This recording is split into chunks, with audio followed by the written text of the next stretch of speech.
Kamusta mga bossing? Eto, nagsanipersa na naman ang dalawang superstars na sina Kawhi Leonard at James Harden para talunin ang LA Lakers sa Intuit Dome sa score na 102-116. Tumulong din sina Zubac na may 21 points at Norman Powell na may 22 points. At paano nga ba sila nanalo? Tara, tignan natin.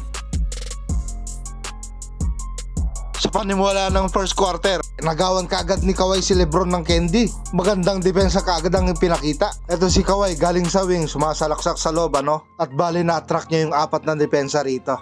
At dahil dyan, may ipapasay niya ito sa libreng-libre na si Powell. Tirador ng kanin lamig yan eh. Walang matitirang baho dyan pag nalibre yan. Ito na naman si Kawhi, nag-ISO sa wing. At ayan, nag-help defense si Reeves dito. Ibig sabihin, wala na naman bantay si Powell. Pinabayaan na naman si Powell. Ayan, nalibre na naman si Powell. Another assist na naman para kay Kawhi. Ito, nakaman-to-man defense sila rito at mag-isolation si Kawhi. Ito, sumalaksak at nag-help defense si Davis. Grabe yung respeto nila kay Kawhi dito. Dino-double team nila. Habang si Zubac unti-unting bumababa sa gitna. Ayan, nalibre na naman siya rito. Kaya ilista mo na yan. Another assist naman para kay Kawhi. Under 9 minutes mark ng first quarter, ayan, tumira ng 3 si James Harden dito. And one pa mga at sumabit si Christopher Mindon. Kitang-kita yun ni referee Boy Montalban. At eto, James Harden nasa elbow. At ang layo ng bantay ni Kawhi dito. At kung ako coach nito, magagalit ako eh. Kawhi Leonard 4-3, ilista mo na yan. Parang si paring Dodong lang nung araw Ito si Kawhi galing sa pick at naka-drop coverage si Davis. Pero step back at fade away lang yan ni Kawhi. Kaya ilista mo na yan. Ganyan ako nung araw nalasing lang Ibalbas, mag-isolation dito. Ayan, dribble, step back, sabay tira ng 3, ilista mo na yan. Basta mga step back sa Cubao, si Balbas yan. Eto, start the second quarter. Bale, nag-isolation na naman dito si Kawhi. At medyo naka-help defense si Lebron dito. At si Batum, libreng-libre sa kanto, Ang akala ni Lebron, kaya niyang habulin yan kung ipapasa ni Kawhi. Pero ang nangyari, mas mabilis pa rin ang pasa kaysa yung takbo ni Lebron. Kaya, ilista mo na yan. Ito, second quarter, lamang na ng 7 points ang Clippers dito. At ito, sumalaksak na naman si Kawhi Leonard dito. Bumagsak si Reeves at sumabay si Dorian Peña sa fadeaway ni Kawhi. Todas ka dyan, kaya ilista mo na yan.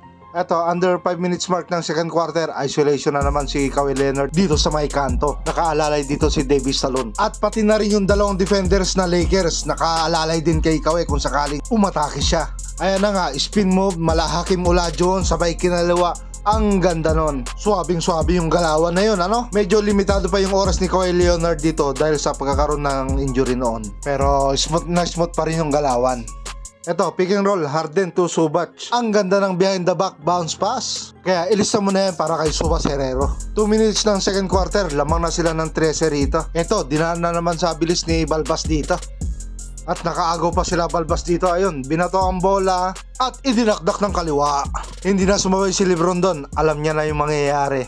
At dito, pure isolation lang ang gagawin ni Balbas dito. Konting step back sa Cubao, ilista mo na yan. Harden sa top, nag-isolation. Dalawa na naman yung bumantay sa kanya rito. At syempre, open na naman yung isa. Kaya ilista mo na yan. Tirador din yan, si Roy Jones Jr. Balbas nasa top at nakitang libreng-libre si Kawhi Leonard sa ilalim.